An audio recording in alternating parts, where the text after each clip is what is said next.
করার নেই, ও নিজে দেখেছে বলে আমাকে পয়েন্ট আউট করলো। আমি তো জানি না, আমি তো একটা গাধা, কিছুই জানি না, তো আমাকে পয়েন্ট আউট করলো। ইভেন বয়সে সেখানে হয়তো দাদা আমার থেকে বড়, ছোট আমি বড়, কিছু করার নেই।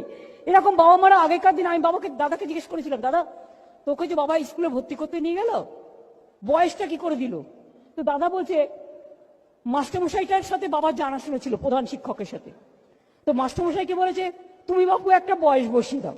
তো মাস্টারমশাই বাপু একটা বয়স বসিয়ে দিয়েছে, সুতরাং হয়ে গেছে। আগেকার দিনে এসব হতো, তো লজ্জা পাওয়ার কোনো কারণ নেই। That is the history. দাদাই আমাকে একদিন বললো, সাক্ষী ও আজকে প্রেজেন্ট আছে বলে কথাটা বললাম, দাদা আমাকে একদিন বললো তুই কি জানিস বাবা কি করে তোর বয়স দিয়েছে? আমি বললাম কি করে? বললো বাবা গেল স্কুলে, একটা বন্ধু ছিল হেডমাস্টার, তাকে বললেন তুমি একটা বসিয়ে দাও। তার তো কোনো দোষ নেই, তিনি একটা বসিয়ে দিলেন।